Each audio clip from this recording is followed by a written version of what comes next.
Zombie apocalypse.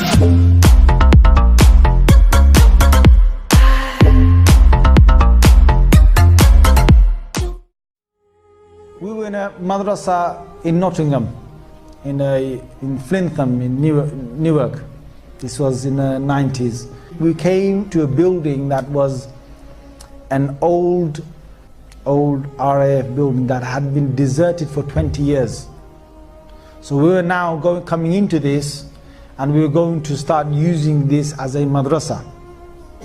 Now when we came there, one of our teachers, he said to us, he said, because we started off living in one corner, and we're going to slowly start using the rooms till the other side of the madrasa. Now this place had 120 rooms, yeah, and it had about 3 different halls, massive. We had an east wing, a west wing, a middle sort of part, and we were in the east wing, and we were just staying just in a few rooms. We were talking about literally about 7 or 8 rooms. And teachers said, they said, don't go to the west side, to the west side of the building. I'm telling you, you know, as young people, you dare yourselves, right? Yeah. So we said, come on, let's dare to go over there, right? So we were young, and we went into the west side in broad daylight, 12 o'clock. I'm telling you, it was spooky at 12 o'clock. Forget 12 in the night. We're walking, and we were holding our arms, and we were walking together, about a good 7 or 8 of us. As we're walking, we can hear doors banging, bang, bang, creaking, things opening. You know, we just run. We were saying, you know, our kalimas loudly, shahadas loudly, what about that loudly, Allahu la ilaha illa huwa al-hayyul qayyum, basically running, yeah? Now, you can imagine this place was really spooked up. And the teachers warned us, you know, don't go over there. Now what happened is, one of these, there's this young kid, I'm not going to give you his name, he's probably grown up now, he's probably got kids now, all right? So I don't want to embarrass him when some of you might confront him. But he was from up north, and he was a kid, about 13 years old, I'd say, from Bangladesh. He didn't know a word of English. Forget anything else, right? He just knew Bengali. And he was the most quietest kid you can imagine.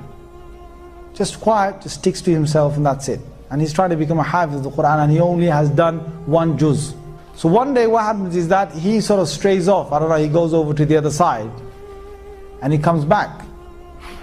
And no one sort of takes much notice of it, but he comes back, and the evening when we're all sitting together and we're sort of reading, I wasn't there in the hall at that time, but there were others who said it, but then I went over to the hall to verify this. So this is something that I have verified myself. What happened is that he came with his Quran up to his teacher. You can imagine a kid who's lallu pattu, who doesn't know a single thing, yeah? He comes with the Quran to his teacher, puts it right in front of him, and he says to him, he says, test me. And he doesn't say in English, he says it in Arabic. Now his kid suddenly knows Arabic, right? So he says, test me. And his teacher looks at him and he thinks, is he having a laugh? You know, those days, you know, the beats were a common thing, right? Thinking, shall I just make spaghetti out of him, you know, like, yeah? So this kid just seems to know, says, test me, any way you want, yeah? So the teacher says, okay, the Quran's closed. He said, okay, read from the 15th juz. Subhanalladhi asra bi 'abdi laylan min al-masjid al-haram ila al-masjid al-aqsa alladhi barakna hawlahu. And the teacher looks at him and thinks, what is happening to this kid? So the teacher then tests him from another place, and this kid now knows the Quran, and the kid challenges the teacher in speaking Arabic. And this kid has got really good Arabic all of a sudden, right? And then, you know, when we heard this, we came over, and I specifically went, you know, met him, and I started talking, and he started talking Arabic. Weird. So then we thought, okay, you know, whatever has happened, miracle of God, you know. And you wait. What happens is, now this kid is acting really weird, because he goes and he gets a hair clipper, and he shaves half of his head, and he leaves the other half as it is. Takes his hat off, walks down the corridor with half of his hair on one side long, and the other half is completely shaven. Now kids are freaking out. Right? So then you know, the teacher grabs hold of him and says, well, you got to basically just shave the other half, so the shave, the other half. So we've done that.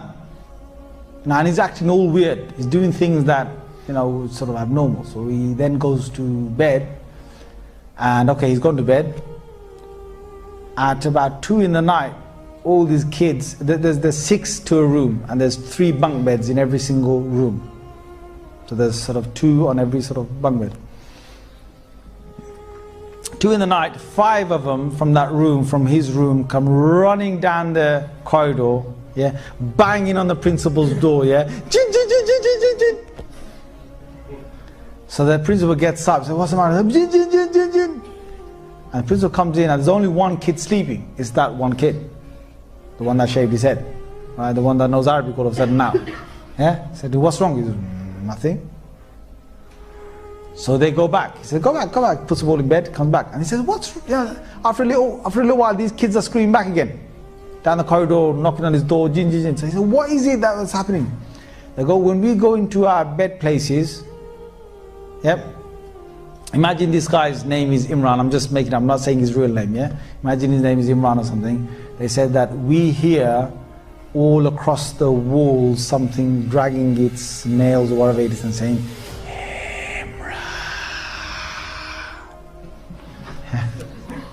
so basically they just obviously leapt out of their beds, yeah, came straight to the principal. Now this went on all night, yeah, him taking them to their beds, then basically coming back. So then the morning came, and the main sort of teacher, Muhammad Fadl Rahim Sahib, he called him over, and I was there serving breakfast. Now what's common is in exorcism is that you would recite something, and when you recite it, you're able to, when you recite something, you know, some part of the Quran, then the jinn gets affected because they can't stand the Quran, and then they will actually leave, or they will beg to leave. In this case, this jinn was a believing jinn, and this jinn was a hafiz of the Quran, and this jinn knew Arabic.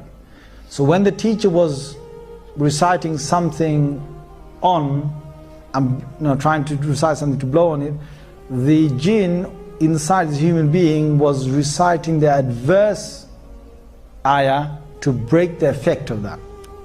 It was not any common jinn that was in here, and I'm sitting there watching this. So the shaykh is reciting, and this jinn is undoing whatever recitation he's doing. And it was, you know, the shaykh saying, إِنَّ الَّذِينَ فَتَنُوا الْمُؤْمِنَ وَالْمُسْلِمَانَ لَمْ يَتُوبُوا فَلَهُمْ عَذَابُ جَهَنَّمَ وَلَهُمْ عَذَابُ الْحَرِيقِ. And this other jinn from inside will recite something else. So it's undoing whatever the shaykh was saying. So after a while, when the students sort of left the room, I asked the shaykh confirmed that this is what he's doing. And then the shaykh said that the only way to actually get rid of the influence is to take this young boy back to his hometown and to leave him there for 1 month.